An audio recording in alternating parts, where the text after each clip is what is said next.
De modo pues que realmente no pude terminar estudios de medicina porque no tenía vocación en Estados Unidos, pero se me abrieron las puertas para las humanidades, y los profesores de esta universidad pequeña en que yo estudiaba en Estados Unidos, a quienes conocí íntimamente, había un profesor de filosofía que me dio, durante la época musical de Nueva York, de la Orquesta Sinfónica de la NBC, que dirigía nada menos que Arturo Toscanini, el mejor director de música del mundo de la época.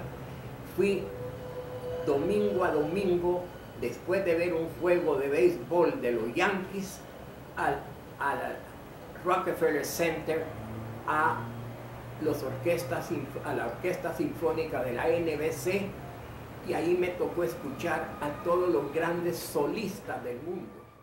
Yo quiero decirle que yo, cuando estaba en segundo año de Derecho, uno de mis profesores fue el doctor Miguel Rafael Urquía. Cuando en El Salvador hubo un cambio de gobierno y llegó la Junta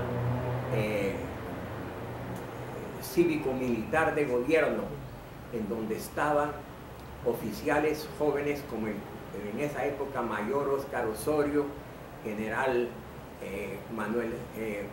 coronel Manuel de J. Córdoba, mayor Óscar Bolaños, doctor Humberto Costa y sobre todo el bachiller Reinaldo Galindo Pol, que era a quien yo admiraba y seguí admirando toda la vida.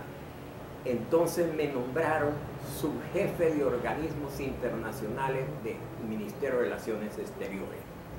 Como yo había estudiado algo de Derecho Internacional y especialmente de Relaciones Internacionales en Estados Unidos,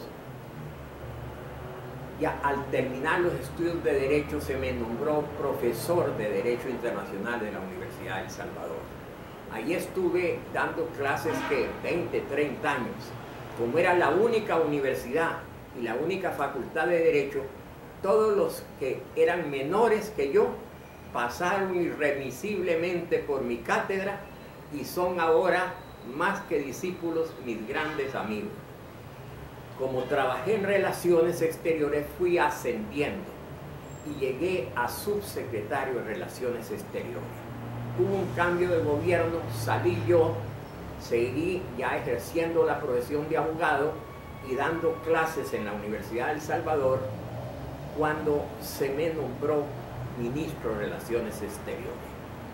Como yo había empezado de abajo, al lado de muchos funcionarios y empleados, porteros, ordenanzas, motoristas, no me llamaban ellos señor ministro, sino simplemente Alfredito. Me recibieron con cohetes y siempre me decían Alfredito tal cosa. Cuando en un accidente de motocicleta falleció uno de estos ordenanzas, yo iba a ser primer padrino de la boda rumbosa de una familia muy afortunada en El Salvador. Y me dijeron que había muerto este amigo mío humilde. No fui a la boda, sino que fui al velorio de este empleado de la Cancillería, que fue siempre muy amigo mío. Eso me generó algún resentimiento, pero creo que mi obligación era estar al lado con el amigo que había sufrido la tragedia y con su familia.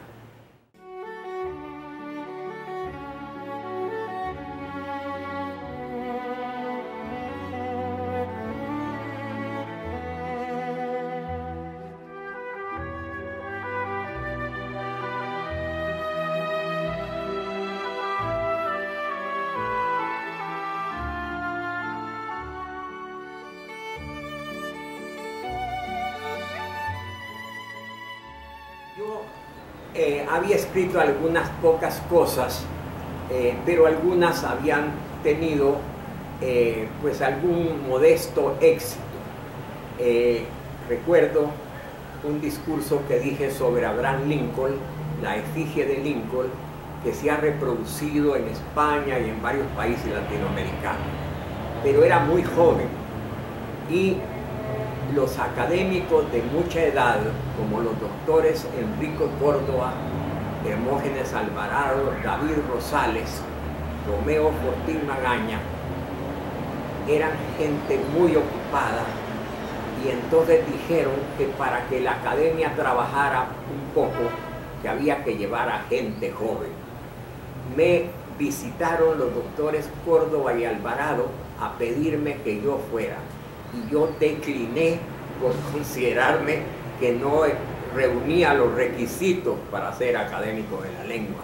Ellos insistieron y así decidí ingresar con un discurso que se llamó Fray Francisco de Vitoria, el doctor humano. Fray Francisco de Vitoria fue el gran teólogo, jurista español, que no solo creó el derecho internacional moderno con base pacifista y humanitaria, sino sobre todo fue el gran defensor de los aborígenes americanos. Él fue un hombre que luchó contra los grandes teólogos que decían que a los indios americanos no se les debería evangelizar porque no entendía. Y él no solo demostró que eran seres racionales, sino que eran los verdaderos dueños de estas tierras. Fue el verdadero defensor del indio americano.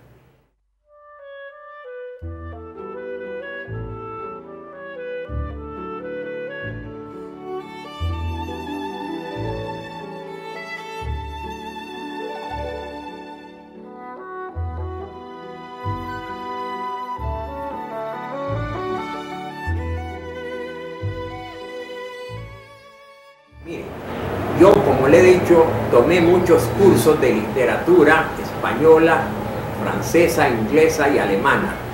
Y he leído mucho, modestamente, sobre literatura latinoamericana.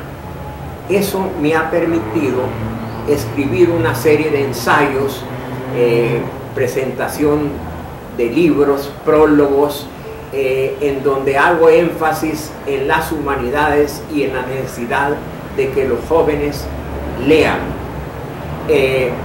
Luego, ¿cómo se llama? He escrito algunos cuentos. Yo no me atrevía a publicar unos cuentos. Había participado una vez en un programa de la prensa gráfica y recibí elogios sobre un cuento que escribí.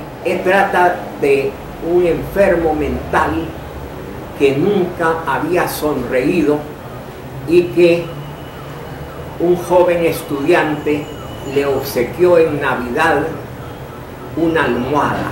Él dormía en el suelo. Al llegar, al sentir la suavidad de la almohada, por primera vez los médicos vieron sonreír al enfermo. Y ese era el comienzo de su regeneración.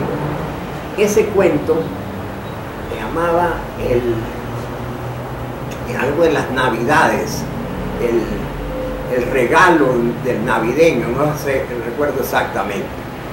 Pero yo siempre pues había escrito algunas cosas, como había escrito algunos poemas impecables desde el punto de vista de la forma, pero carentes de la inspiración necesaria, de ese estro que corresponde a los elegidos.